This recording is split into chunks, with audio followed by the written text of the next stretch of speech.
Morning, everyone. We are going to announce. We have already announced the policy. After the policy meeting, we have announced our decision. Today, we thought we'll, as usual, and as is normally done, we would explain the rationale behind the rate decision. So I would invite the economic research to make a presentation. අපි සාමාන්‍යයෙන් කරනා වගේ මූල්‍ය ප්‍රතිපත්තිය පිළිබඳව මහා බැංකුවේ තීරණය අපි එලි දක්වලා තියෙනවා දැනටමත් උදේ 7:00ට මම හිතන්නේ සෑම දිනකටම ලැබුණා. ඒ පිළිබඳව ඒ තීරණයේ පසුබිම පිළිබඳව විග්‍රහය කිරීමට මම ආරාධනා කරනවා ආර්ථික පර්යේෂණ දෙපාර්තමේන්තුවේ අධ්‍යක්ෂකතුමාට. බොහොම ස්තුතියි අධිපතිතුමනි. Thank you very much, Governor. And let me make the presentation in English, and my colleagues, Dr. Lasitha Padberia and Ms. Ponguratna Vadivel will do the translations in Sinhala and Tamil. As Governor said, the Monetary Board met yesterday to review the monetary policy stance of the Central Bank for the 7th time in 2021. And the decision was to maintain policy interest rates at current levels. Accordingly, the standing deposit facility rate is maintained at 5%, the standing lending facility rate is maintained at 6%, and the bank rate at 9%, and the statutory reserve ratio is also maintained at 4%. If I take you through some of the factors that were considered by the Monetary Board, starting from the global side, the International Monetary Fund released its World Economic Outlook a couple of days ago, and accordingly they are expecting the global economy to grow by 5.9% in 2021 and 4.9% in 2022. And they have revised the growth projections for 2021 slightly downwards, and advanced economies are now expected to grow by 5.2% in 2021, and the emerging market and developing economies are expected to grow by 6.4% during the year. And the economic prospects remain divergent across countries, mainly due to two reasons. One is the disparity in access to the COVID vaccines, and the second one is the policy support given by respective economies. So we are expecting the global economy to recover very fast, but at the same time, that also has several downside effects as well. If you look at the global energy prices, you see a drastic increase in global energy prices in recent months. Brent crude oil has increased by 62.2% year to date, and LP gas world market prices have increased by 74.4% year to date, and Newcastle coal prices have increased by 202.3%. And several other commodity prices, as well as freight rates, have also increased dramatically, as you can see in this slide. The FAO food price index, which includes meat, dairy, cereals, oils, sugar, all those prices are on an upward trend. And global wholesale milk powder prices are also quite high. And if you look at the movements in freight charges thus far during this year, on average, global freight rates have increased by 188.8%. Moving on to the Sri Lankan economy, the Sri Lankan economy is making headway despite the pandemic-related disruptions. In the first half of the year, the economy grew by 8%. And that was partly due to the low base that we saw during at the onset of the pandemic, and we saw the economy contracting by 16.4% in the second quarter of 2020.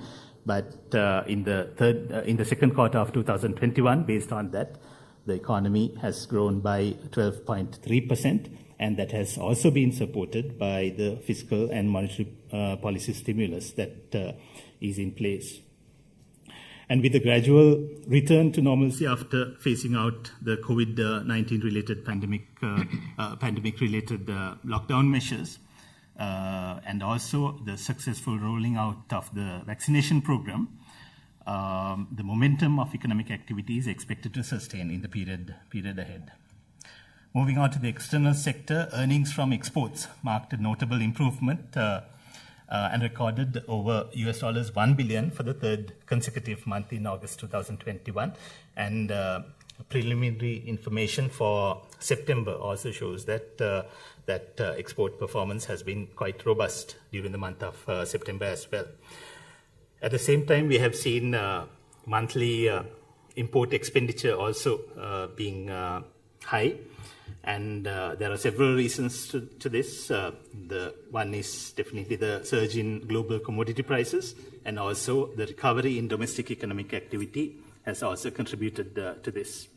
And if you look at the breakdown of this increase in imports, you see about a 17% volume increase in imports, and the increase in imports is also due to a price impact of about 11%. The trade deficit in the first 8 months amounted to $5.5 billion compared to a trade deficit of $3.8 billion during the first 8 months of 2020. And the outlook for tourism improved with the easing of travel restrictions globally, while workers' remittances moderated. We see a gradual pickup in tourism inflows, and we expect this to have an exponential growth depending on the recovery in global tourism. If you look at the monthly workers' remittances, we see a continuation of the downward trend, but with the issues in the forex market being resolved, we expect that this trend will change from the month of October. And the realization of foreign investments in the real sector and the timely adoption of remedial measures by the central bank has explained in the 6-month roadmap are gradually easing pressures in the domestic foreign exchange market.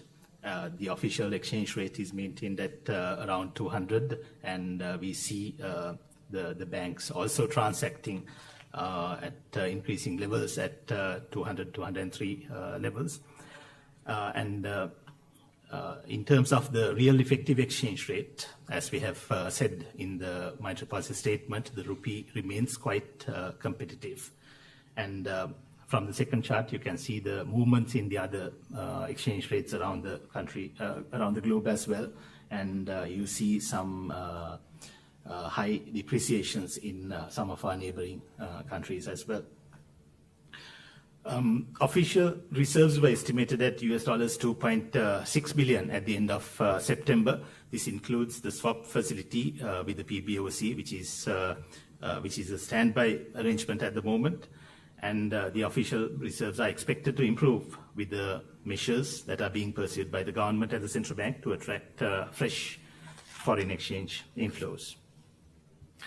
Moving on to the market interest rates, we see that market interest rates have adjusted upwards in response to the tightening of monetary and liquidity conditions. Yet they are still at a lower level compared to the high interest rates that we observed in 2018, 2016, 17, 19, and 18. We have seen some upward adjustment, particularly in the government securities yields. Part of that could be attributed to a market correction, but we believe that the adjustment in yields on some government securities may have been excessive. And reflecting the increased demand for credit amidst the low interest rate environment, credit extended to the private sector expanded as expected during the 8 months ending August 2021. If you look at the chart, you see that private sector credit growth has been quite robust since August last year, and that has continued into this year as well. And particularly during the month of August 2021, we have seen a substantial increase in private sector credit, and and the monthly increase is 134.1 billion.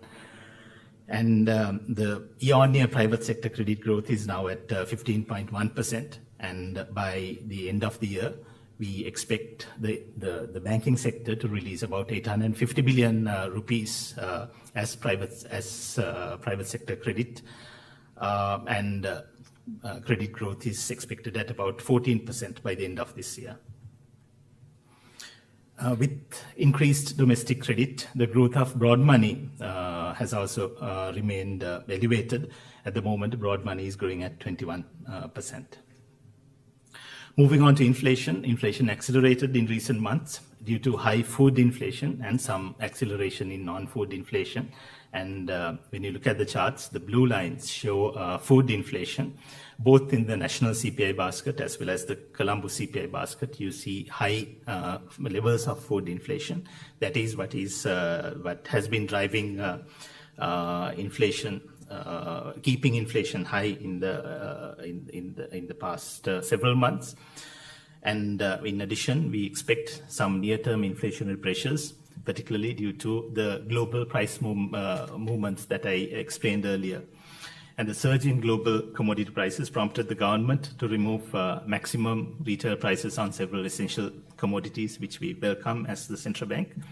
And this, along with resultant upward adjustments in other market prices, is likely to cause headline inflation to deviate somewhat from the targeted levels of 4 to 6% in the near term. But we are not envisaging double-digit levels of inflation. And such supply-side developments in the near term do not warrant monetary policy tightening. And we also believe that measures already taken by the central bank in relation to interest rates and market liquidity would help stabilize demand pressures over the medium term. And the central bank will continue to monitor domestic and global macroeconomic and financial market developments. And we stand ready to take appropriate measures as and when necessary, with the aim of maintaining inflation in the desired range under the flexible inflation targeting framework in the medium term, while supporting and sustaining the economic recovery. Let me now invite my colleague, Dr. Pat Beria, to do the singular translation. Thank you.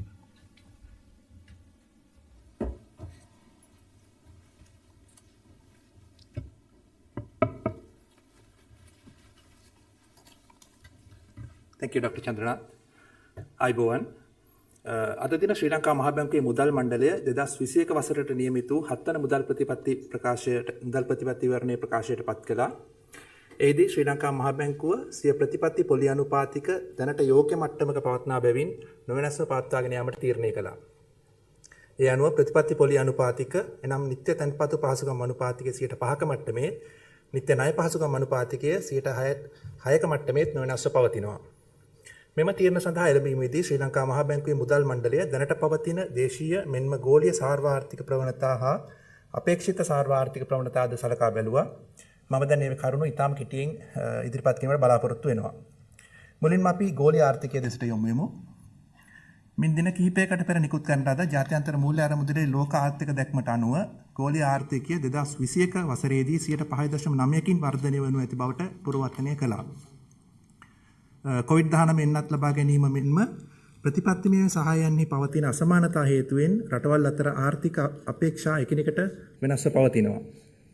වසංගතයේ තත්ත්වයේ හේතුවෙන් ප්‍රධාන වශයෙන් සැපයුම් හා ඉල්ලුම් නොගැලපීම් පිළිබිඹු කරමින් බොහෝ රටවල පාරිභෝගික මිල උද්දමනය සැලකිය යුතු ලෙස ඉහළ ගොස් තිබෙනවා.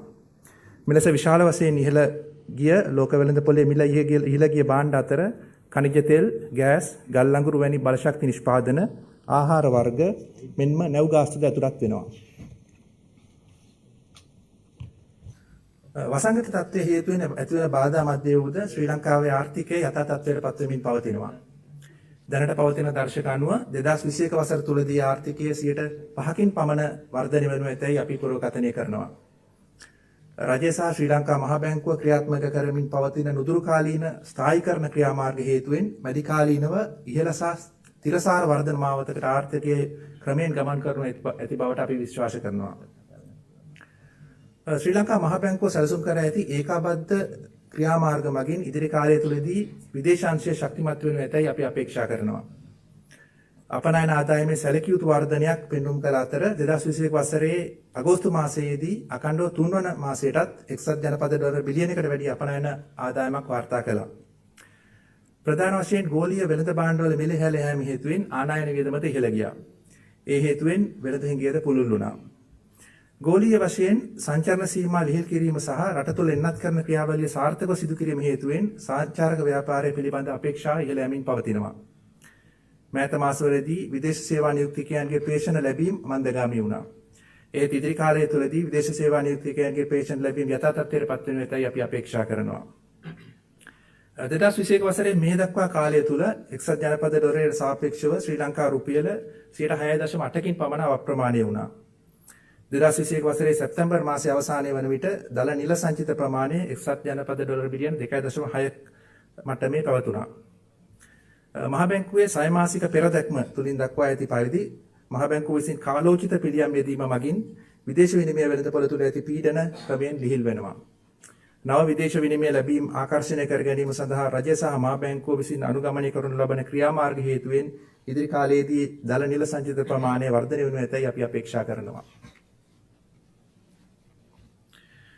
2021 වසරේ අගෝස්තු මාසයේදී සිදු කරන ලද මුදල් ප්‍රතිපත්තිය දැඩි කිරීම හේතුවෙන් බොහෝ වෙළඳපොළ තැන්පතු සහ ණය පොලි අනුපාතික ඉහළ ගියා. තවද රාජ්‍ය සොරැකුම් පත් මත උපරිම ඵලදා අනුපාතික ඉවත් කිරීමත් සමග එම ඵලදා අනුපාතික ශීඝ්‍ර ලෙස ඉහළ ගියා. එහෙත් ඉදිරියේදී වෙළඳපොළ පොලි අනුපාතික ස්ථාවර වනු ඇතැයි අපි අපේක්ෂා කරනවා. අඩු පොලි අනුපාතික වාතාවරණයේ මැද්දේ ණය සඳහා වූ ඉල්ලුම ඉහළ යාම පිළිබිඹු කරමින් 2021 වසරේ අගෝස්තු මාසයේ අවසන් වූ මාස 8 තුළදී පෞද්ගලික අංශය වෙත ලබා දුන් ණය ප්‍රමාණය අපේක්ෂිත ලෙස ඉහළ ගියා. මේ අතර රාජ්‍ය අංශය විසින් බැංකු පද්ධතියෙන් ලබාගත් ණයද විශේෂයෙන්ම රජය විසින් ලබාගත් ශුද්ධ ණයද සැලකිය යුතු ලෙස ඉහළ ගියා. ඉහළ දේශීය ණය ප්‍රසාරණයත් සමග පුළුල් මුදල් සැපයීමේ වර්ධනයද අඛණ්ඩව ඉහළ මට්ටමක පැවතුණා. දැන් අපි උද්දමනයේ දෙස යමු. ඉහළ මට්ටමක පවතින ආහාර උද්දමනය සහ ආහාර නොවන කාණ්ඩයේ උද්දමනය යම් ඉහළ යාමක් වාර්තා වීම හේතුවෙන් මෑත මාස කිහිපය තුළදී උද්දමනය ඉහළ ගියා. ගෝලීය වෙළඳ භාණ්ඩ මිල ඉහළ යාම හේතුවෙන් අත්‍යවශ්‍ය භාණ්ඩ කලින් මම කිව්වා විදිහට ගෝලීය වෙළඳ භාණ්ඩ මිල ඉහළ යාම හේතුවෙන් අත්‍යවශ්‍ය භාණ්ඩ කිහිපයක උපරිම සිල්ලර මිල ඉවත් කිරීමට රජයට සිදු වුණා. මෙමගින් ඇතිවන සෙසු වෙළඳපොළ මිල ගණන් ඉහළ යාමද හේතුවෙන් නුදුරු කාලීනව මතුපිට උද්දමනය අපේක්ෂිත මට්ටමින් තරමක් වෙනස් විය හැකියි. එහෙත් නුදුරු කාලීන සැපයුම් අංශයේ ප්‍රවණතා මුදල් ප්‍රතිපත්තිය දැඩි කිරීමට බලපාන්නේ නැහැ. පොලි අනුපාතික සහ වෙළඳපොළ දවශීතාව සම්බන්ධයෙන් මහ බැංකුව විසින් දැනටමත් ගෙන ඇති පියවර මැදිකාලීන ඉල්ලුම් පීඩන ස්ථායි කිරීමට උපකාරී වනු ඇති. මේ කරුණ අනුව ශ්‍රී ලංකා මහ බැංකුව සිය ප්‍රතිපත්ති පොලි අනුපාතික නොවෙනස්ව පවත්වාගෙන යාමට තීරණය කළා. ශ්‍රී ලංකා මහ බැංකුව විසින් සාර්වාර්ථික සහ වෙළඳපොළ ප්‍රවණතා අඛණ්ඩව නිරීක්ෂණය කරන අතර ආර්ථික කටයුතු වලට සහාය දෙමින් උද්දමනයේ නිසි මට්ටමේ පවත්වා ගැනීම සඳහා අවශ්‍ය අවස්ථාවෙන්හිදී සුදුසු ක්‍රියාමාර්ග ගැනීමට සූදානමින් සිටිනවා. ස්තුතියි.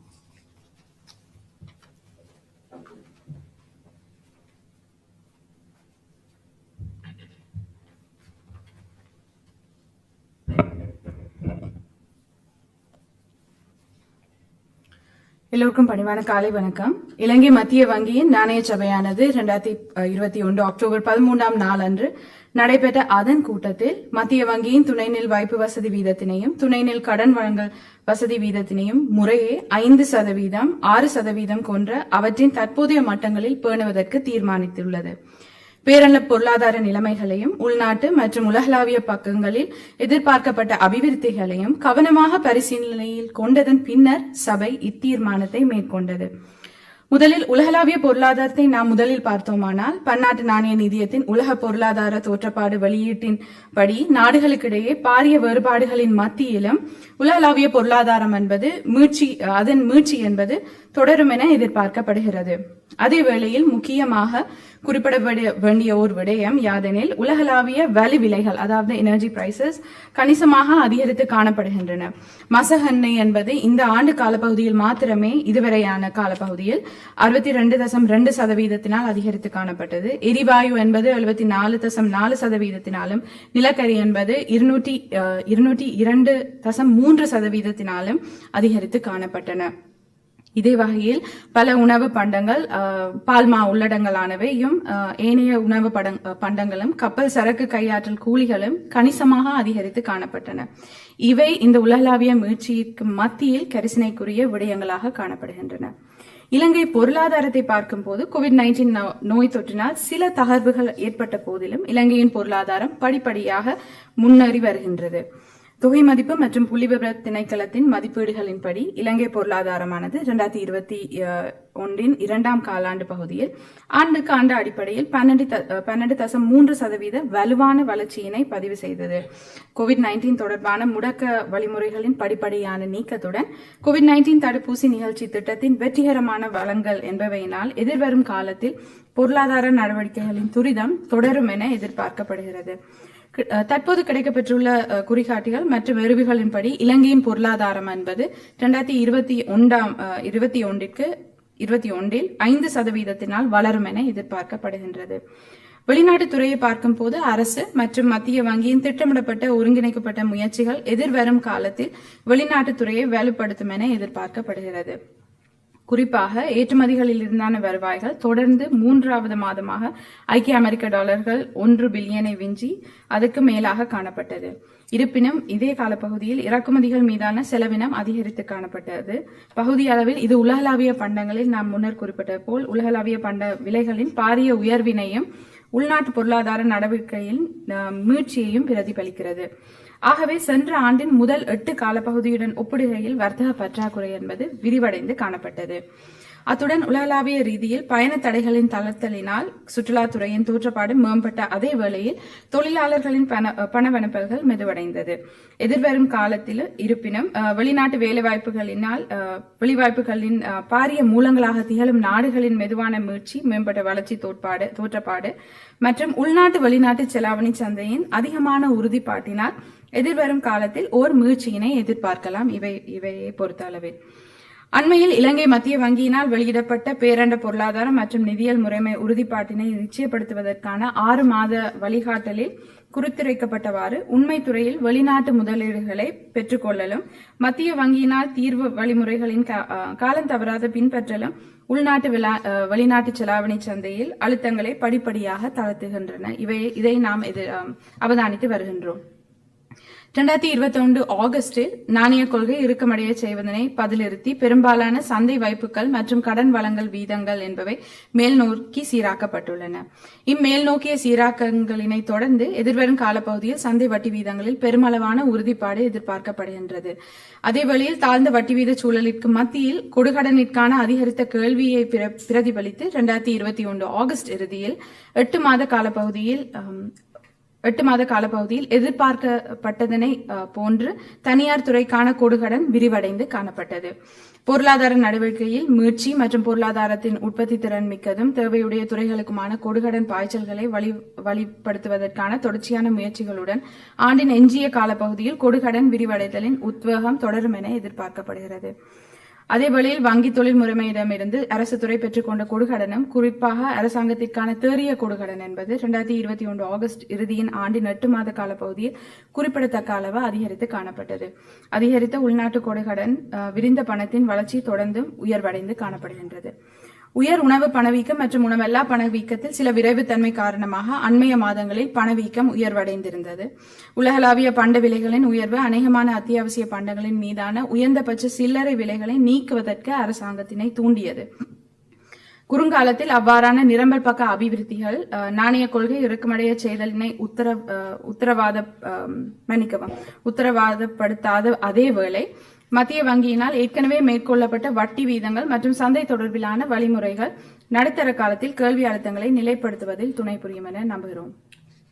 முன்னர் குறிப்பிட்டவாறான தற்போதைய மற்றும் எதிர்பார்க்கப்படுகின்ற பேரண்ட பொருளாதார அபிவிருத்திகளை கருத்தில் கொண்டு கொள்கை வட்டி வீதங்களின் தற்போதைய மட்டம் பொருத்தமானதென நாணய சபை கருதியது. உள்நாட்டு மற்றும் உலகளாவிய பேரண்ட பொருளாதார மற்றும் நிதியியல் சந்தை அபிவிருத்திகளை மத்திய வங்கி தொடர்ந்தும் கண்காணிக்கும் என்பதுடன் நடுத்தர நெகிழ்ச்சித்தன்மை பணவீக்க இலக்கிடல் கட்டமைப்பின் கீழ் விரும்பத்தக்க வீச்சில் பணவீக்கத்தினை பேணுகின்ற அதேவேளை நிலையான பொருளாதார முயற்சிக்கு ஆதரவளிக்கும் நோக்குடன் அவசியப்படுகின்றவாறும் அவசியமான போதும் பொருத்தமான வழிமுறைகளை இலங்கை மத்திய வங்கி எடுப்பதற்கு தயாராக உள்ளது. நன்றி.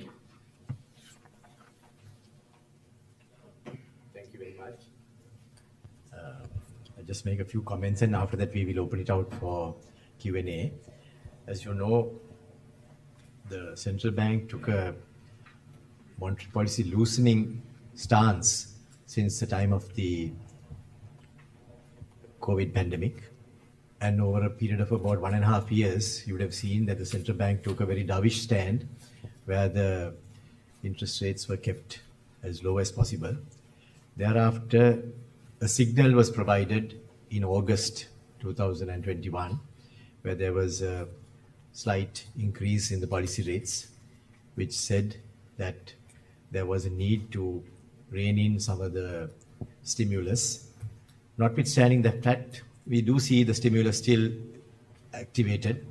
We have seen the credit growth at robust numbers. The credit growth in both private sector as well as public sector has been quite strong.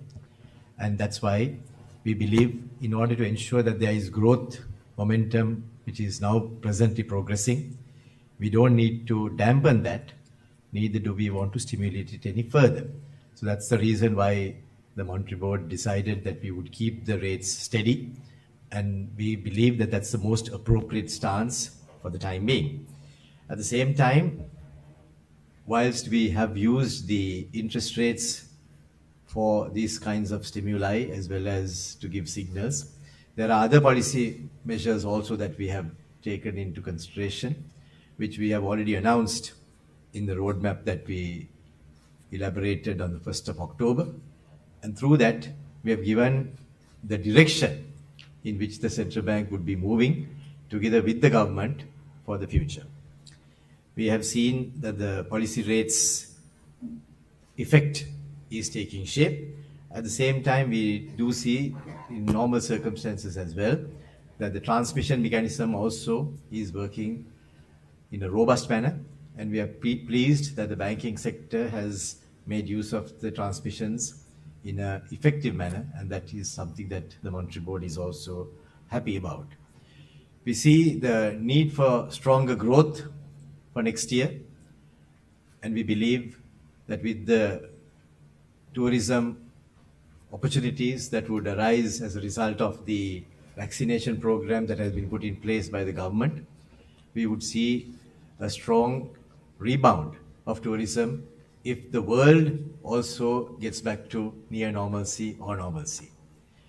That's an area that we have no control over.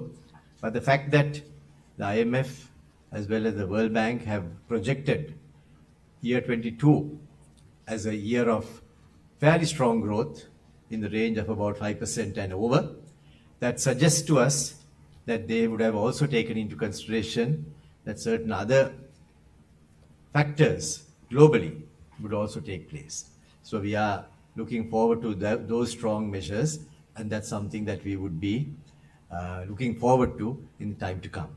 But with that strong rebound in the world, we also believe that the current wave of commodity price increases is also a reflection of that situation. And that's something that we need to be guarding against, because that can provide some supply side inflation, and the central bank is keeping a very close tab on that to see how best we are going to manage that situation as well. So going forward, we do see challenges.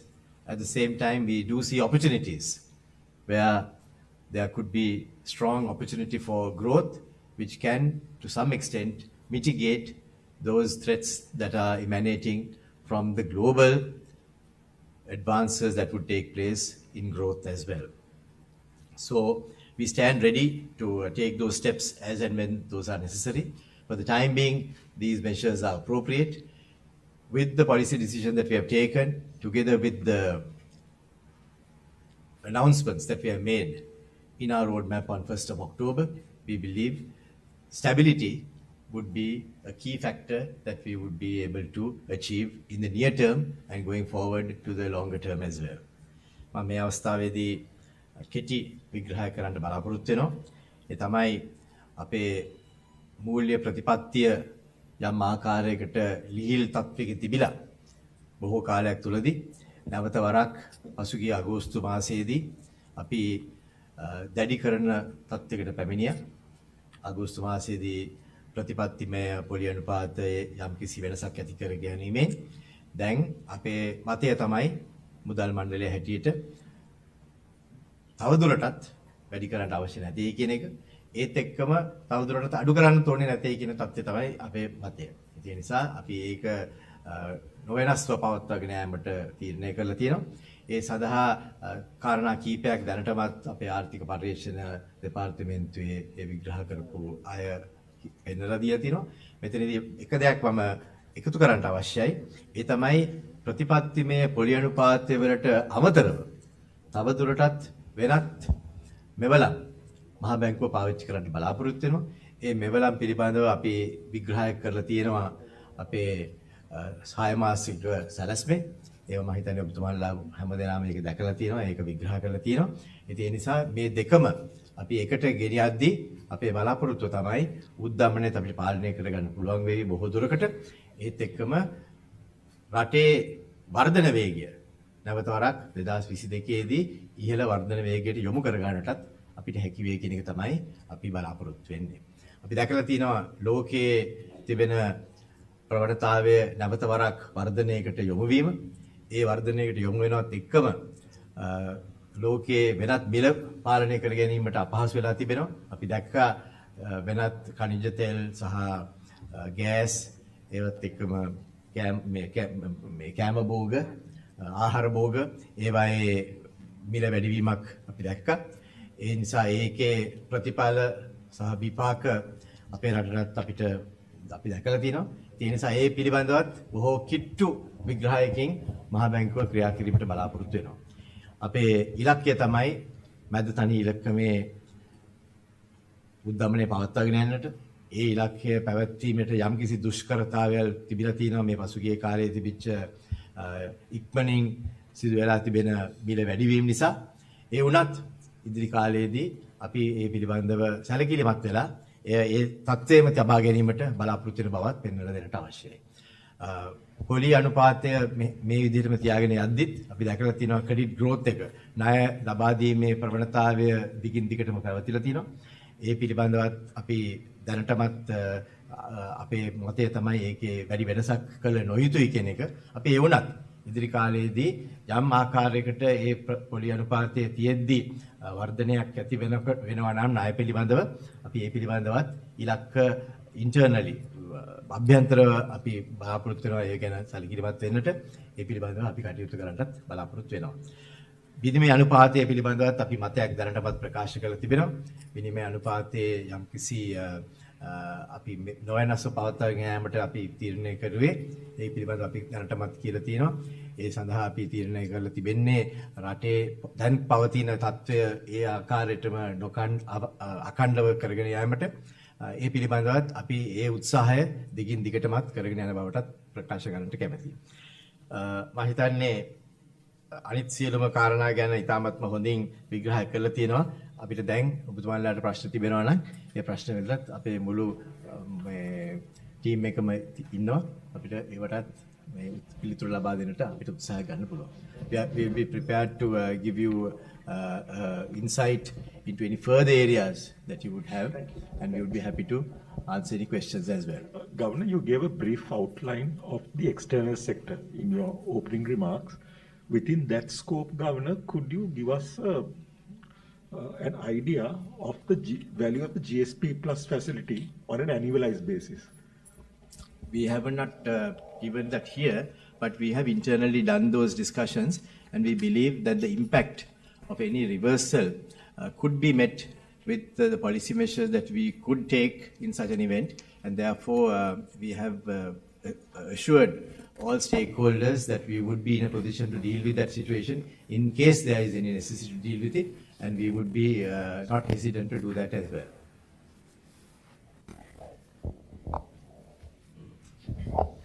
Governor, you were one time a promoter of the fuel hike last time. What do you see and how do you see that now? I was not a promoter as such, but I faced reality, and sometimes when you have seen prices rising at a fairly rapid pace, we need to factor that into the our equation as far as the country's stability is concerned. Here again, we see the rapid rise of the fuel prices as being a vulnerability that we need to address. And if it has to be addressed with the fuel price hike, I think that is the right way to go, because globally, we have no control over those prices. So if we were to continue to fund these with through increases in the banking sector's exposure, it could lead to further vulnerabilities, and that is why at some stage it needs to be addressed in a rational basis, and we believe that would be a decision that the government could take, and we would support such a decision in the event it is to be taken by the government. Can it be compensated by any reduction of any taxes which is being leveled for fuel? I think the tax regime is already benign towards all taxpayers. We have not unduly taxed any segment or any section of the population, and the taxes are fair at these times. Of course, the reduction in the economic activity was one of the reasons why there was some pressure being felt. But with the lockdowns being lifted, we believe that there would be ample opportunities for people to do their business in general terms in the future. And we expect that to compensate with the taxes that they would have to pay as a result of greater economic activity. So we don't foresee a major change in the taxation policy towards taxing further, because we need to see a revival as well. But at the same time, the areas where there could be some taxes imposed could be areas that the government would look at carefully, and that would be probably looked at the time that the budget is presented. But right now, we believe that we could manage this situation with the current level of taxes.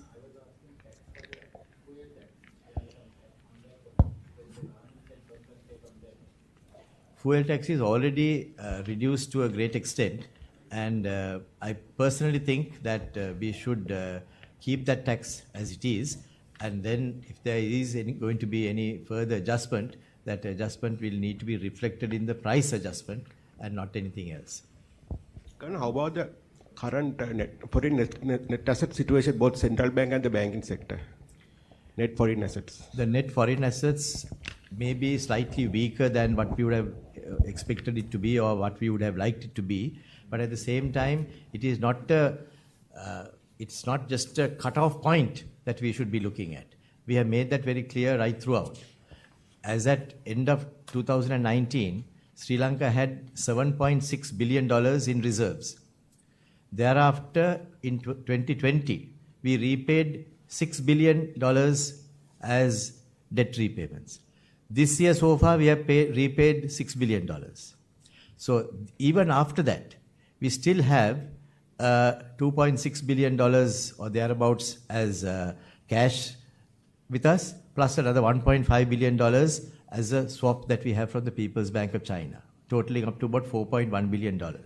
Now, that would mean that we got to be constantly thinking of this dynamic process, where there is the funds coming in, funds flowing out, and you need to manage that. Now, if you look at the roadmap that we enunciated on the 1st of October, we take into consideration all these situations. And that's why we have envisaged certain new inflows to come in through new sources, through underutilized assets being monetized, through government-to-government loan agreements, through central bank to central bank swap agreements. These are all designed to ensure that this constant flow will take place.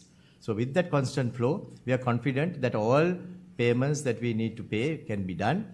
And I went forward a little bit more anticipating your next question. That's why I mentioned all that. So that we have got that with the under control to ensure that those can also be met without any undue stress being placed on our economy.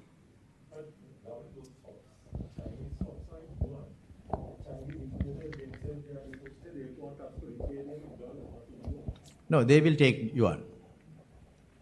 Governor, Can you give us a timeline for the proposed inflows to reserves? I mean, there was a lot of things outlined in the roadmap, but how soon do you see these things materializing? Is there something more concrete that you can give us at this point about your future plans, please? If you look at our roadmap, I don't think we can make it any clearer than that.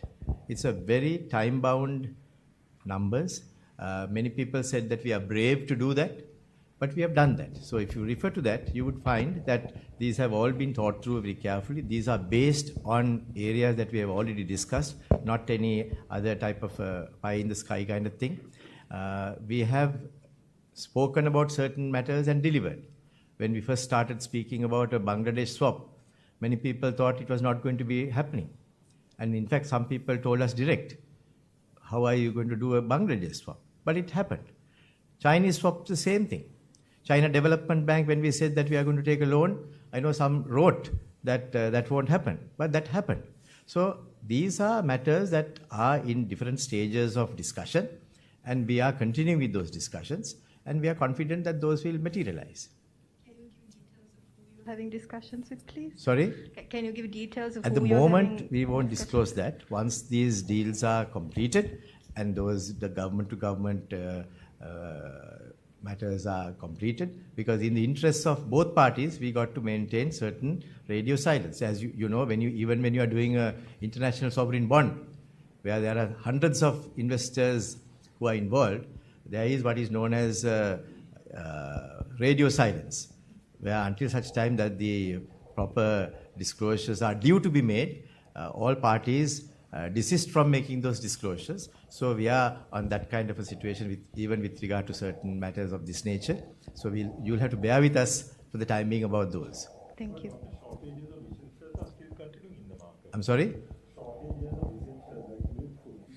Milk foods, all milk foods that were needed, we have cleared the monies to be paid. If there are other shortages due to other reasons, that is not something that we can provide for. But any milk food item which has been imported and where we need to have dollars being granted, that has been done.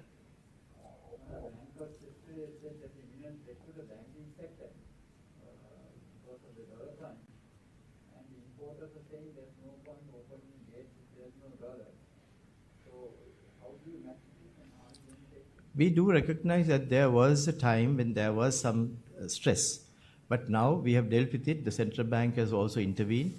We have provided the necessary dollars when certain imports were not there. We had to provide some dollars, and we had to give the confidence to the market, which we have done. And we expect that to ease off over a short period of time, and that would happen. Sometimes the transmission, although I said that the transmission is working well, sometimes the transmissions can be a little weak, because not only is it due to the foreign exchange, there could be other matters as well. Demurrage could be one. There could be other discussions that these importers have to have with their own suppliers. Those could be there. But overall, the dollar situation, we have made it under control, and that should work effectively. Yes.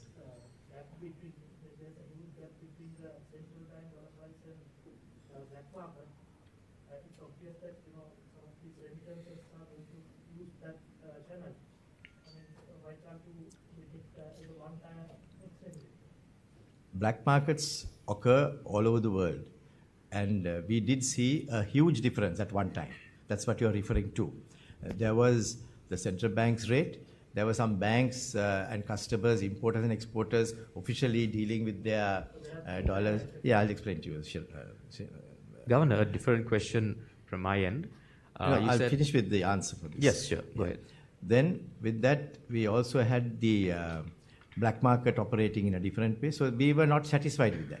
That's why we made sure that we provide sufficient dollars to ensure that the banks do not trade at any other rate other than what is at the band, and that is happening now. I can assure you that the banks, it is happening. And even the exchange rate at which the grey market is operating has shrunk quite appreciably. We also sometimes keep a tab on those numbers carefully, and we find that it has dropped quite significantly. And if you were to check with those yourself, you will find that it has come down. No, not that number. We have found that it is much less than that. So you can see that there is an appreciable change in that perception as well. So we are happy that it is going in the right direction, and soon it will come to very close to the official levels as well. Yes. Yes, a different question, Governor, straying away from what we were talking about. So you said earlier that we would like to protect against the commodity price increases of the global markets. But however, we see an increasing trend of inflation and with the money supply as well. So a twofold question, Governor, there. One, how much of money has been printed so far since you became the governor? And two, has that in any way benefited positively to the Sri Lankan citizen? Yeah. You can, if you go to the central bank's website, you will see exactly what amounts have been printed on what days, or what treasury bills have been given. So you all know when I was made the governor, you can see that and do your own calculations. At the same time, there are instances where I have explained very clearly, there are instances when you do need to have treasury bill issues to be made in order to ensure that the stability is also maintained. As you know, if you read the Central Bank's Act, the Monetary Law Act, one of the responsibilities of the central bank is price stability as well as financial system stability. Sometimes, in the interests of financial system stability as well as economic and price stability, there could be instances where additional treasury bills could be issued to the government. That has happened not only in the Central Bank of Sri Lanka's case, but in about 120 countries that has occurred in the recent past as a result of the pandemic and the attendant spillovers of that. So it is not something very different to other countries. That practice has been there since the time the former governor was also there, and I agree with that. I'm not disagreeing with that policy, because he also had to maintain the financial system stability. And now we have, as you would have read in our roadmap, we do recognize that there will come a time when it has to be shrunk as well. So we will be doing that as well. And that has to be done, again, in consultation with the experts who are here, and we will do that accordingly. So we don't want to disturb anyone. We don't want to see a situation where inflation could rise unduly. And so we are conscious of that, and we would be managing it on that basis.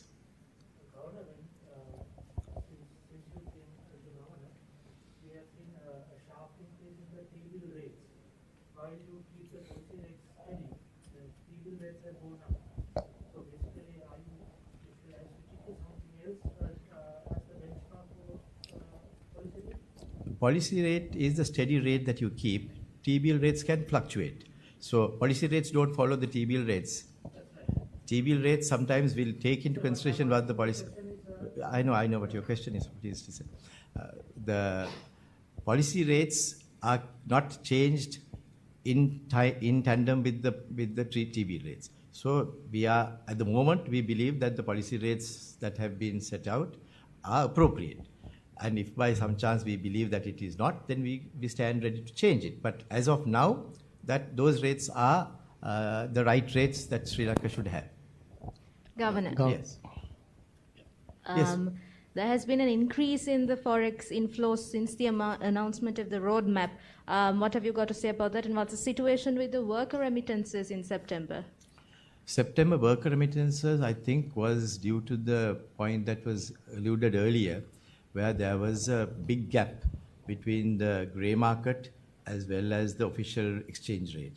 And that, I believe, was one of the reasons why there was a shift towards the grey market, and that was something that has to be addressed, and we have addressed it with greater stability of the exchange rate.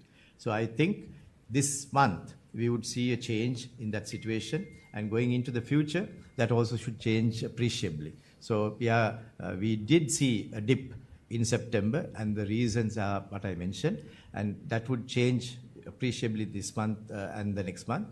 In addition, you can see now that the country has opened out, there are many people who are trying to go out for jobs as well. There are many jobs out there for which people couldn't go. If you go near the Department of Immigration, you would see that there are many people who are now applying for passports and trying to move out, many of them for various jobs.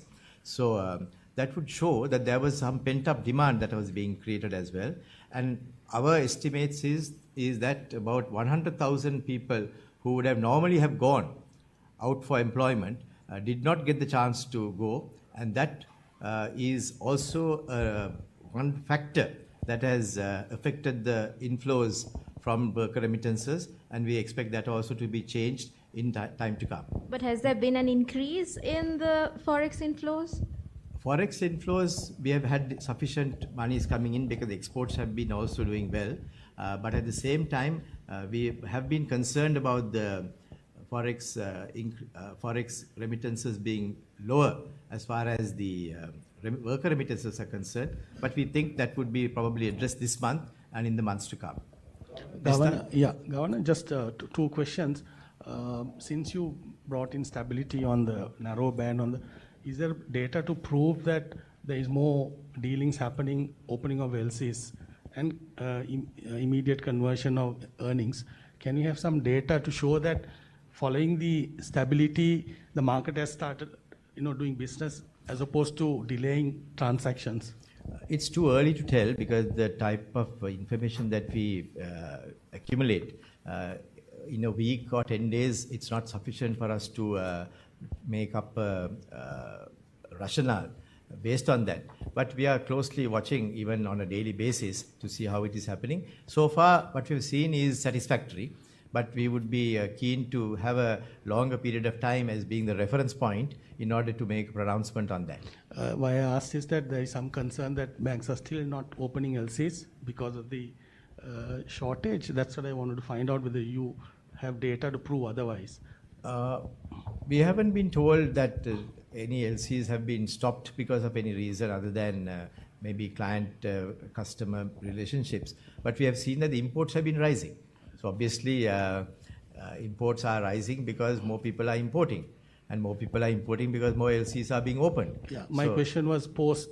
It's too early to tell, Nista. Okay, right. But I think in the next few weeks and months, we will see a clearer picture. Follow-up question. Yeah. We'll let him have the follow-up question. Yeah, follow-up on the fuel price. Government delayed the LPG revision for a long time. Delayed LPG price revision. In your perspective, are we behind time? Or as an advisor to the government, would you urge the government to implement it as early as possible? As advisor, I think the government institutions should also be conscious that the viability is an important factor. LPG prices have been now revised, which is an important factor as far as viability is concerned. And even the Petroleum Corporation should be looking at their viability. And we would be happy if that is being considered in a holistic manner, because it's important from the point of view of the customers, as well as the government, as well as the institutions, that cost reflective prices are being put on the market. Yes. Sorry.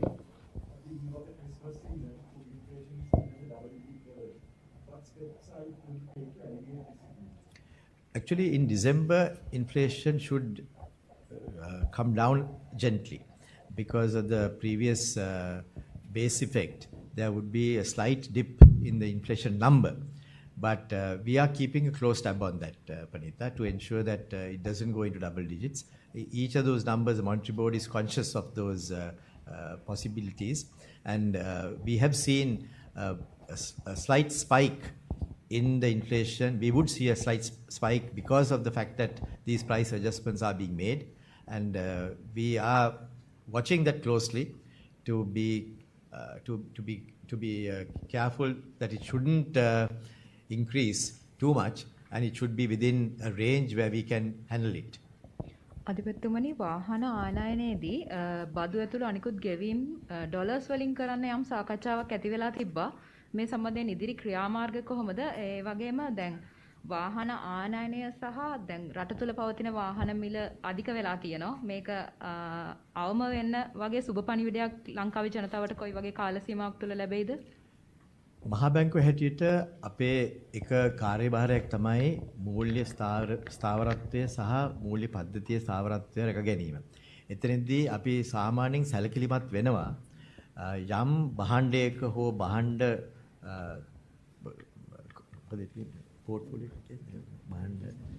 භාණ්ඩ රාශියක මිල වැඩි වෙන තත්ත්වයක් තිබෙනවා නම් එතන බුබුලක් ඇති වෙනවා නම් අපි ඒ පිළිබඳව කල්පනාකාරී වෙනවා. We are conscious that we don't want to see any bubbles being formed in the price of certain items. ඉතින් ඒ නිසා අපි එතනදී අපි දැන් දකිනවා වාහන සම්බන්ධයෙන් යම්කිසි බුබුලක් ඇති වෙනව බව අපි දකිනවා. ඒ තුලින් සමහර විට අපේ පද්ධතියට යම් හානියක් සිදු වෙන්න පුළුවන් ඉදිරි කාලයකදී. ඉතින් ඒ නිසා අපේ යෝජනාවක් තිබෙනවා මේ වාහන ගෙන්වීමට පුළුවන් නම් පිටරට මුදල් වලින්ම ගේන්න පුළුවන් නම් ඒත් අමතරව පිටරට මුදල් වලින් විදේශ විනිමයෙන් එයට අවශ්‍ය වන බදු ගෙවීම සඳහා අපිට මේ ක්‍රමවේදයක් සකස් කරන්න පුළුවන් නම් ඒ තුලින් එක පැත්තකින් අපිට විදේශ විනිමය ගලා යාමක් සිදු වෙනවා.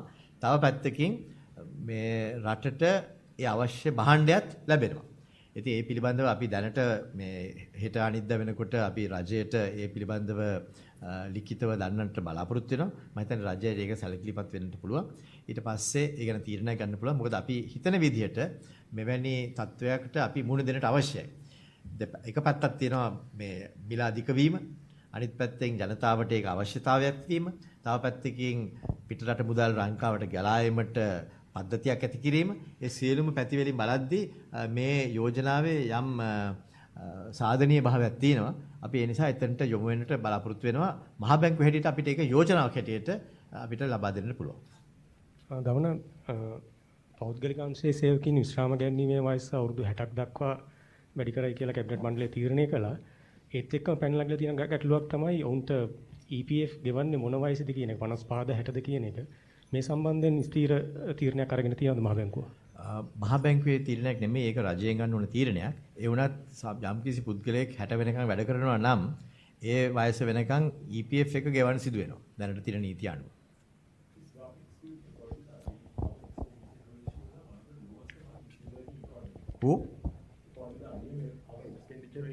One of the lowest among emerging economies, about 37 or 40 captured in an IMF survey. What is the reference for that? They are recent fiscal monitor. Okay. Fiscal monitor, which was out about 2-3 days ago. So in that aspect, I believe that could also have a detrimental effect on capital expenditure. So within that ambit, what do we hope to do to uplift capex? With regard to capital expenditure, government has taken a very clear decision that there are certain projects that have been identified as being the key projects for the country. If you see, the projects involving water supply has been identified as being given priority. Projects that are that have been developed for the 100,000 kilometers of roads, that's also being given priority. The highways, certain highways have been given priority. That is because we are conscious that even in times of difficult economic times, the government's public expenditure as well as capital expenditure should also continue. So those will be given priority. But beyond that, government has also taken the steps to ensure that private sector involvement is also coming in. That is why you would have seen the new SEC law, the new Colombo Port City Commission law, the opening out of the new industrial zone in Hambantota. Those have all been designed and packaged and offered so that people can come in and make private sector investments as well. So there would be no reduction in the total investment capacity of the country if we have new opportunities being created as well. So we have seen most of the companies have done well. Sometimes some papers don't report these numbers. I have seen that the stock exchange, the first companies you would have seen, they have all had very high profits being enjoyed. So they are also reinvesting. We have heard from them that they are investing and reinvesting. So we would see that the investment capacity of the country has not dwindled, and we would see that continuing. Governor, so කැමැත්තෙන් අවුරුදු 55න් විශ්‍රාම යනවා නම් යම් කෙසේකේ ඔහුටත් 60 වෙනකන් ඉන්න වෙනවා දරසාද අරමුදල ආපහු ගන්න. නෑ ඕනම කෙනෙකුට ඕනම වයසකදී මේ විශ්‍රාම ගන්න පුළුවන්. ඒ කියන්නේ ඕනම කෙනෙකුට at 55. Yeah. Oh. සල්ලි EPF එකෙන් ගන්න පුළුවන් ඉන්නේ අවුරුදු 55 දී. ඒ වුණාට මේ යම් කිසි පුද්ගලයෙකුට ඊට ඉස්සරින් විශ්‍රාම යන්නට අවශ්‍ය නැහැ එයාට යන්න පුළුවන්. ඒකේ දැනුත් ඒ පත්‍යත්වයේ තියෙනවා.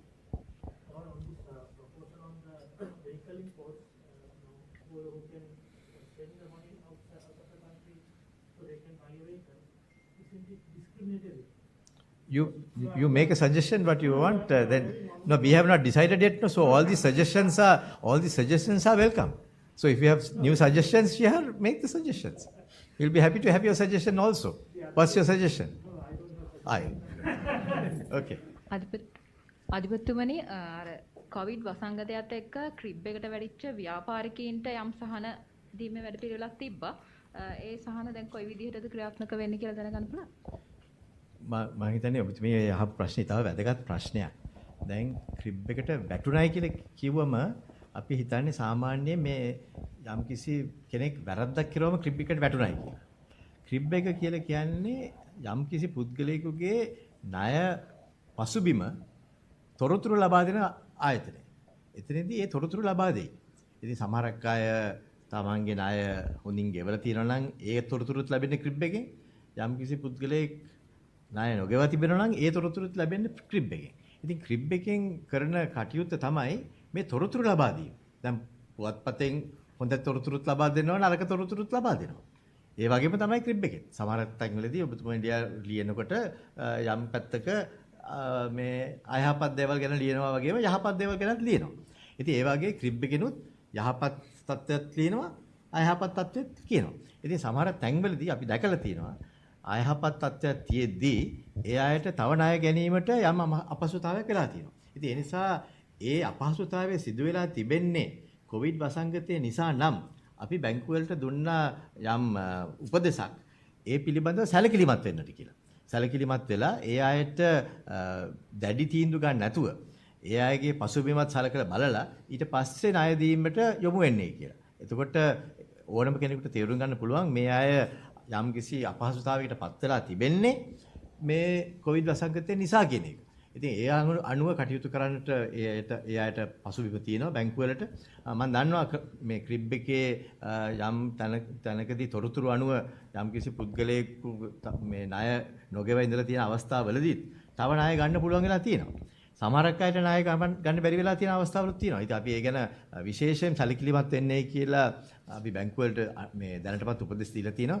මට තාම මේ මම නැවතවරක් මෙතනට ආවට පස්සේ ඒ අයත් එක්ක සාකච්ඡා කරන්න මට වෙලාව තිබුණේ නැහැ. මම ළඟදිම ක්‍රිබ් එකේ ඒ ආයතන සමගත් බැංකු සමගත් මේ පිළිබඳව විශේෂ සාකච්ඡාවක් තියන්නත් බලාපොරොත්තු වෙනවා. ගවන පසුගිය අප්‍රේල් මාසයේදී මහ බැංකුව නිවේදනයක් නිකුත් කළා ක්‍රිප්ටෝ කරන්සිස් සම්බන්ධයෙන්. මේ වෙනකොට මහ බැංකුවේ තාමත් ඉන්නේ ඒ ස්ථාවරයේමද සහ අනිත් කාරණාව මේ වෙනකොට ඇතම් සමාගම් ප්‍රසිද්ධියේ දැන්වීම් පළ කරලා තියෙනවා උන්ගේ විශේෂයෙන්ම අපාර්ට්මන්ට් සෙල් ලීස් කරද්දී ක්‍රිප්ටෝ කරන්සි පේමන්ට්ස් ඒගොල්ලෝ බාර ගන්නවායි කියලා. මේ ගෙවීම් පියවීම ලංකාවේ අනුමතයිද මේ වෙනකොට? ක්‍රිප්ටෝ කරන්සි වල අපේ මේ ප්‍රතිපත්තිය වෙනස් වෙලා නැහැ. අපි මේ ප්‍රතිපත්තියම තමයි ඉන්නේ. ඉතින් ඒ නිසා යම් අය වෙන මුදල් භාවිතා කරනවා නම් ඒ අය ඒ කරන ඒ අයගේ අවදානම ඒ අය ගන්න ඕනේ. යම් කිසි කෙනෙක් භාණ්ඩ හුමාරු කරද්දීත් ඔය ප්‍රශ්නේ තියෙනවා. අර ඉස්සර කාලේ තිබුණා වගේ අර බාටර් සිස්ටම් එක තියෙනවනේ. එක්කෙනෙක් වීතෝගය දෙනවා අනිත් එක්කන හරකව දෙනවා. ඉතින් ඒ වගේ වැඩ සිදුවෙන්න බැරි නැහැ. ඒක නෙමෙයි මේ අපි බලාපොරොත්තු වෙන්නේ. ලංකාවේ මුදල් ඒකකයේ රුපියල. ඒවා තමයි පාවිච්චි කරන්නේ. පාවිච්චි කිරීම අපි මේ අනුමත කරලා තියෙන්නේ මහ බැංකුව හැටියට. ඉතින් එහාට වෙන කිසිම දෙයක් අපි අනුමත කරලා නැහැ. Governor, you haven't taken any action on such advertising because people think that it is a permissible currency. Why hasn't the central bank taken any action against those parties who have advertised such transactions? Is there a law? Where we have been informed, but on the cryptocurrency. Where we have been informed on certain scams, we have started looking into them. But on cryptocurrency specifically, as mentioned, there is no specific law, but we have informed the general public about the dangers of engaging in using that kind of currency. So as Governor said, the people who take the engage in this will have to bear the risk on that, and that is the press notice that he referred to what we had already done, and we still have that same position. Governor, you quoted about IMF forecasting rebound, global GDP. They have also downgraded our growth forecast. Do you agree with that while disagree with that while agreeing with their global forecast? Global forecast is more general in nature, Nista. So therefore, I'm not sure because nobody really objects to a global forecast. But when it's a local forecast, I think our research departments have great amount of understanding about the Sri Lankan economy than the people who have been manning the desk at the IMF as far as Sri Lanka is concerned. So I would rather take the word of our experts here who have greater access to the information and then rely on those numbers than what the IMF would do. But IMF's global numbers could be the numbers that we rely on as far as the global scenario is concerned. But if you ask each of the countries about their assessment of their own vis-a-vis what the IMF has stated against their own growth numbers, I think they may disagree. අධිපතිතුමා දැන් අර භාණ්ඩ මිල ගණන් දීර්ඝ කාලයක් තිස්සේ සංශෝධනය කරන්නේ නැතුව අපි දන්න ලෝක මිල ගණන් වැඩි වුණාම අපේ කොස්ට් එක වැඩි වෙනවා රටේ. එතකොට ඒ සංශෝධනය කරන්න වෙනවා. හැබැයි විටින් විට ඒ අවස්ථාවලදී නොකර දීර්ඝ කාලයක් තියාගෙන ඉඳලා විශාල මිල පීඩනයක් ඇති වෙලා තියෙනවා මේ ප්‍රමාද වෙලා කරාම. දැන් වෙළඳ ඇමතුමා මාස දෙකකට කලින් කිව්වා ගෑස් මිල වැඩි කරන්න දෙන්නෙම නැහැ කියලා. ඉතින් ඒ අපි ඒ ඇත්ත තේරෙනවා අපිට කොස්ට් එක වැඩි වෙනවා නම් නැව් ගාස් වැඩි වෙනවා නම් දේශීය මිල සංශෝධනය කරන්න ඕන. හැබැයි රජයේ ඇමතිවරු පවා මේවා වැඩි කරන්න දෙන්නේ නැහැ කියලා මිනිස්සුන්ට එහෙම කියලා හැබැයි එකවර විශාල මිල පීඩනයක් දෙනවා අර මිල පාලනය සියලු දේවල් අත්හැරලා වෙළඳ පොළටම දීලා විශාල මිල පීඩනයක් මහ ජනතාවට දෙනවා. ඉතින් මේ ප්‍රතිපත්තිය ගැන ඔබතුමා මොකද හිතන්නේ වරින් වර සංශෝධනය කරන්න ඕනද නැත්නම් දීර්ඝ කාලයක් කියලා මේ වගේ විශාල මිල වැඩි කිරීමකට ඉඩ දෙන්න ඕනද? සාමාන්‍ය සිදුවිය යුතු දේ තමයි ඔබතුමා කියනවා වගේ විටින් විට ඒ මිල සංශෝධනය කරනවා නම් වැඩි වෙනකොට වැඩි වීමත් අඩු වීමත් ඒක සාමාන්‍යයෙන් කරන්න පුළුවන් දෙයක්. ඒකට මෙතනදී මම හිතන්නේ අපි සියලු දෙනාටම තේරුම් ගත යුතු කරුණ තමයි කොවිඩ් වසංගතය මුළු ලෝකයටම වැළඳුනාට පස්සේ ගිය අවුරුද්දේ මාර්තු මාසයේ ඉඳලා දැන් වෙනකන් වගේ ලෝකයේ තියෙන අසමාන තත්ත්වයක්. එතකොට ඒ අසමාන තත්ත්වයේදී විවිධ පීඩාවල් ජනතාවට විඳින්න සිදු වෙලා තියෙනවා. අද තාම අපිට පාසල් අරගන්න බැරි වෙලා තියෙනවා. ඉතින් ඒ වගේ තත්ත්වයක් තියෙනවා. ඉතින් ඒ විවිධ පැතිවල පීඩාවත් එක්ක රජයක් සාමාන්‍යයෙන් බලන්නේ පුළුවන් තරම් මේ පීඩාව අඩු කරන්නට. රජයක තියෙන සාමාන්‍ය ස්වභාවයක් ඒක. ඉතින් ඒ නිසා රජය බොහෝ විට ඒ තීරණ කල් දමන්නත් පුළුවන්. You may postpone the decision to increase the prices because you understand that the context of the country could be that it may be an additional burden. ඉතින් ඒ බර ජනතාව මත පටවන්න නැති වෙන්න පුළුවන් තරම් උහුලන්නටත් රජයන් සාමාන්‍යයෙන් කටයුතු කරනවා. ඉතින් ඒක අපි තේරුම් ගත යුතු දෙයක්.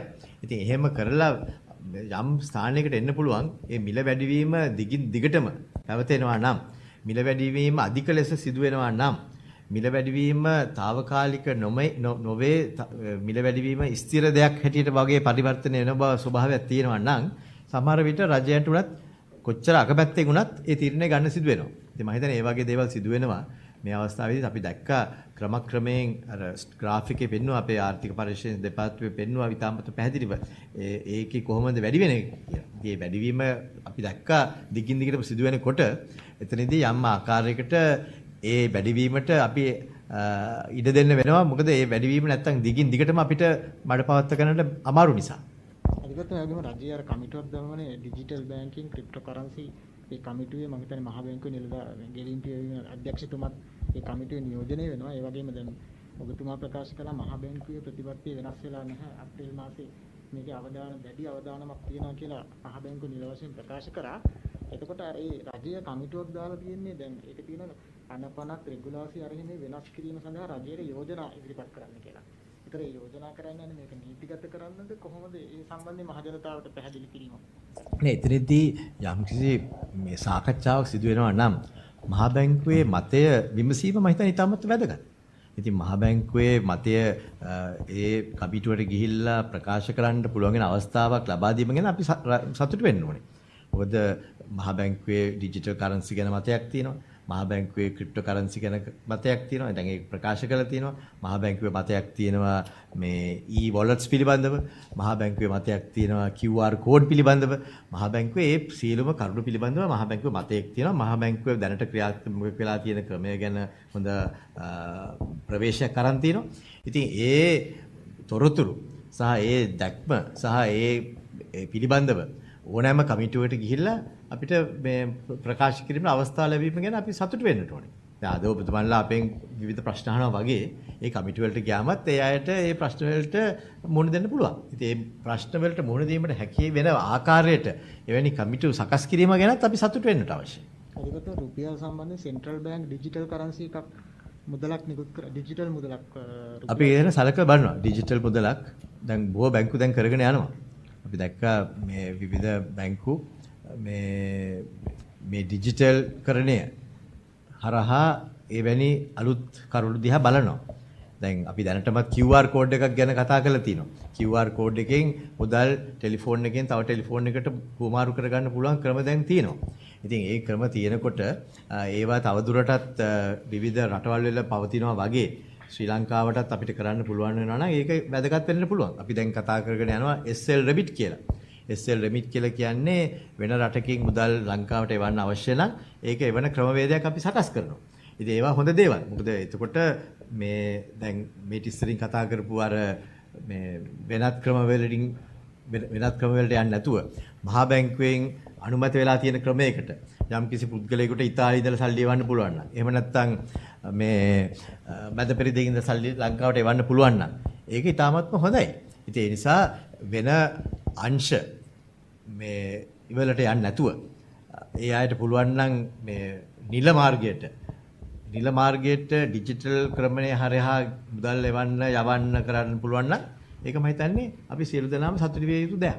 ඒ වගේම අධිපතිතුමා දැන් පැන්ඩෝරා පේපර්ස් ගැන ජනාධිපතිතුමාම ලියුමක් ලියලා අල්ලස් කොමිසමට පරීක්ෂණයක් කරන්න කිව්වා. හැබැයි අවුරුදු 4මාරක් තිස්සේ මේ බැඳුම් කර වංචා ගැන කිසිම පරීක්ෂණයක් කරන්න මේ රජයේ අලුතෙන් නව පරීක්ෂණයක් කරන්න මේ ජනාධිපතිතුමාවත් මේ අපි දැක්කේ නැහැ. ඒ කියන්නේ මේ රජය බැඳුම් කර මගඩිය සම්බන්ධයෙන් කිසිම විමර්ශන ක්‍රියාවලියක් අලුතෙන් ආරම්භ කරේ නැහැ. යහපාලන රජයේ විමර්ශන ක්‍රියාවලිය අනුව තමයි ඔය නඩු පැවරීම මරීමේ නීතිමය ක්‍රියාමාර්ගය ගන්නේ. ඉතින් ඔබතුමා මේ පැන්ඩෝරා පේපර්ස් පිටරට යම් කිසි දෙයක් සම්බන්ධයෙන් ජනාධිපතිතුමා ඉතාම ඉක්මනින් පරීක්ෂණ කරන්න කියනවා. හැබැයි මේ රජයේ බලයටපත් වෙන්න පවා දායකවරු අවුරුදු 4මාරක් තිස්සේ සිද්ධ වෙච්ච කියන මේ රජයේ කිසිම පරීක්ෂණයක් නැතුව මහ ජනතා අපේක්ෂා පළුදු වෙලා තියෙනවා. දැන් මහ බැංකුවේ බැඳුම් කර අභ්‍යන්තර පරීක්ෂණ ක්‍රියාවලිය ගැනත් ඔබතුමාගෙන් අහන්න කැමතියි. අභ්‍යන්තර නිලධාරීන් සම්බන්ධයෙන් මහ බැංකුවේ පරීක්ෂණ ක්‍රියාවලියක් සිදු වුණා. පහුගිය මහ බැංකු ප්‍රවෘත්ති සාකච්ඡාවලදී විටින් විටර කුමාරස්වාමී මහතාත් මහ බැංකුවේ ඇතුළේ නිලධාරීන් සම්බන්ධයෙන් මේ පරීක්ෂණ ක්‍රියාවලිය නිරන්තරයෙන් යාවත්කාලන කරා. දැන් මෙහෙමයි දැන් මෙන්න නම් නැතුව මෙච්චර පිරිසකට එරෙහිව පරීක්ෂණ කරන ඒවා ප්‍රගතිය මෙහෙමයි විනය ක්‍රියාමාර්ග අරගෙන තියෙනවා. විටින් විට මේ පැහැදිලි කිරීම කරනවා. දැන් මේ අවස්ථාව වෙනකොට ඔබතුමා සමහරට ඒක අධ්‍යයනය කරාද මම දන්නේ නැහැ. අලුත් තත්ත්වය කොහොමද? මට ඒ පිළිබඳව දැනට මම සූදානම් වෙලා නැහැ ඒකට උත්තර දෙන්න. ඒකට මම දන්නවා ඒ අභ්‍යන්තර විනය පරීක්ෂණ සිදුවීමෙන් පවතිනවා. අභ්‍යන්තර විනය පරීක්ෂණ වලට අපි සාමාන්‍යයෙන් ඇඟිලි ගසන එක මම හිතන්නේ යෝග්‍ය දෙයක් කියලා. ඒකට ඒ ක්‍රමවේදයේ සිදුවෙන්නට අපි ඉඩ දෙන්නට අවශ්‍යයි. ඒ පිළිබඳව මේ ඊළඟ මේ ප්‍රෙස් කොන්ෆරන්ස් එකේදී මම ඔබතුමාලාට ඒ ගැන කියන්නම්. ඒකට දැනට මම මෙතනට ආවට පස්සේ තිබෙන කටයුතු සෑහෙන බරපතල දේවල් ඒව ගැන සැලකිලි වෙලා තියෙනවා. අරෙන්නට ඔබතුමා කියපු අභ්‍යන්තර මේ දැන් ඒවල් ගැන මම එහෙම වැඩි සැලකිල්ලක් දක්වලා නැහැ. මම ඒ වුණාට ඒ ගැන හොයලා බලනවා. බලලා අපි ඊළඟ සැරේදී කතා කරද්දී ඒ ගැන මම කියන්නට බලනවා. අධිපතිතුමනි දැන් බදු සම්බන්ධයෙන් කතා කරනකොට ඍජු සහ වක්‍ර බදු සම්බන්ධයෙන් ඉදිරියේදී මොකක් හරි ප්‍රතිපත්තිමය වෙනසක් වෙයිද? ඒ වගේ මොනවා හරි සාකච්ඡාවක් මේ වෙනකොට යනවද? බදු සම්බන්ධයෙන් සාමාන්‍යයෙන් මහ බැංකුවෙන් සැප්තැම්බර් මාසේ 15 වෙනිදා රජයට ඉදිරිපත් කරනවා මහ බැංකුවේ මතය. ඒක රහසිගතව කරන දෙයක්. මොකද බදු පිළිබඳව අපි විවෘතව කතා කරන්න ගියොත් එතකොට යම් අය ඒ තොරතුරු ලබාගෙන වෙනත් ආකාරයකට පාවිච්චි කරන්න පුළුවන් වෙන නිසා. ඉතින් ඒ යෝජනා රජයට යොමු කරලා ඉවරයි. රජය ඒ පිළිබඳව සැලකිලිමත් වෙලා මේ අයවැය ඉදිරිපත් කරද්දී නොවැම්බර් මාසේ 12 වෙනිදා තමයි අපිත් දැනගන්නේ මොනවද කරලා තියෙන්නේ කියලා. අධිපතිතුමනි අත්‍යවශ්‍ය ද්‍රව්‍ය ඇතුළු භාණ්ඩ මිල ඉහළ යාම සම්බන්ධයෙන් මේ දිනවල සාකච්ඡා වෙනවා. ඇතැම් පාර්ශව චෝදනා කරනවා මේ මුදල් අච්චු ගැසීම හරහා තමයි මේ විදිහට භාණ්ඩ මිල ඉහළ යාම සිදුවන්නේ කියලා. ඒ සම්බන්ධයෙන් ඔබතුමාගේ අදහස. දැනට මිල වැඩි වෙලා තිබෙන භාණ්ඩ බොහෝ දේවල් වලට හේතුව අපි දන්නවා. දැන් තෙල් මිල වැඩි වෙලා තියෙන්නේ ලංකාවේ මුදල් අච්චු ගැසීම නිසා නෙමෙයි. ගෑස් මිල වැඩි වෙලා තියෙන්නේ ලංකාවේ මුදල් අච්චු ගැසීම නිසා නෙමෙයි. කිරිපිටි මිල වැඩි වෙලා තියෙන්නේ ලංකාවේ මුදල් අච්චු ගැසීම සිදු වෙලා හින්දා නෙමෙයි. බොහෝ දේවල් අපි දැකලා තියෙනවා ලෝකයේ තියෙන ප්‍රවණතාවයක් අනුව තමයි ඒව සිදු වෙලා තිබෙන්නේ. ලංකාවෙත් යම් දේවල් ගැන අපි තොරතුරු ලබා දුන්නත් අපි මේ අපේ ආර්ථික පරීක්ෂණ දෙපාර්තමේන්තුවේ තා පැහැදිලිව කිව්වා වගේ දැනට වැඩි වෙලා තිබෙන බොහෝ දේවල් වලට මූලික හේතුව සප්ලයි සයිඩ් ෂොක්ස්. ඒ කියන්නේ මේ සැපයුම අංශයේ තිබෙන යම් හේතු නිසා. ඉතින් ඩිමාන්ඩ් සයිඩ් එකේ ඒ කියන්නේ ඉල්ලුම පැත්තෙනුත් එන්න තියෙන ඩිමාන්ඩ්ස් ඒ පිළිබඳව අපි සැලකිලිමත් වෙගෙන ඉන්නවා. මම මුලින්ම කිව්වත් ඒක. ඒ නිසා ඒ හරහා යම් මිල වැඩිවීමක් සිදු වෙනවා නම් අපි ඒකට කටයුතු කරන්න සූදානම්. දැනට සප්ලයි සයිඩ් එක ගැන අපිට වග කියන්න බෑ. මොකද සප්ලයි සයිඩ් එක බොහෝ අවස්ථාවලදී පිටරට වලින් සිදු වෙන දේවල් හින්දා තමයි ඒක සිදු වෙලා තියෙන්නේ. ඒකේ කොටසක් තියෙනවා. රුපියලේ යගේ වෙනසක් වීම නිසා එතන යම් කිසි කොටසක් තියෙනවා. ඒ පිළිබඳවත් අපි සැලකිලිමත් වෙලා තියෙන්නේ අන්න ඒ නිසා. Governor. Shall we have one more question and then wrap up because now it's nearly 12:30.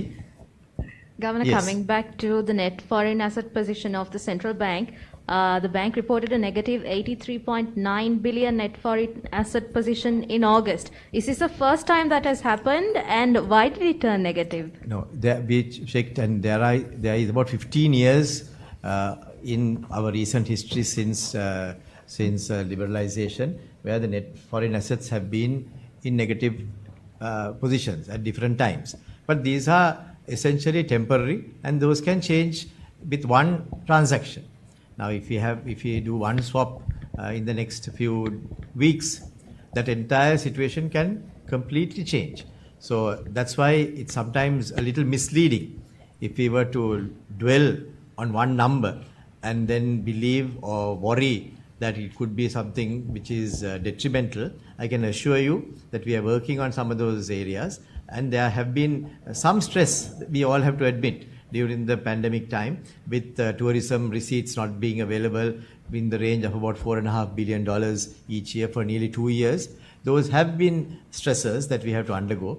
And we had a fairly big portfolio of international sovereign bonds, which we are now retiring as and when it is coming up for maturity. So those have been also placing some element of additional stress, which we have been able to meet. That's why temporary times during which the net foreign assets could be negative is something which is possible. But you can be assured that we are very much on top of the situation, and we will be dealing with that as well. එහෙනම් අපි තව එක ප්‍රශ්නයක් අපි දෙමු ශ්‍යාම් නුවන්ට.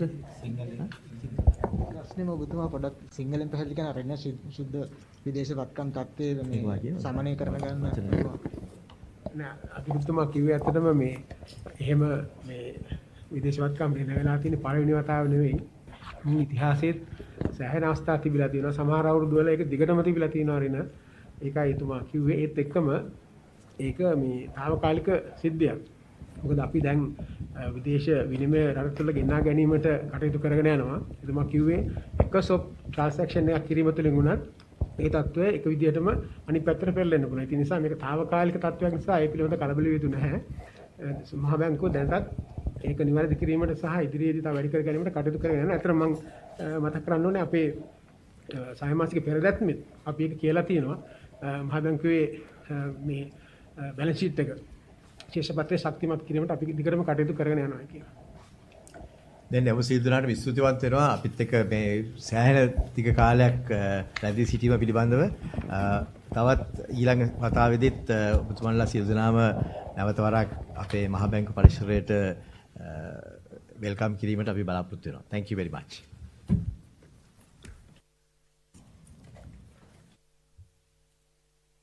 Mr. Shihar Anis, how are you?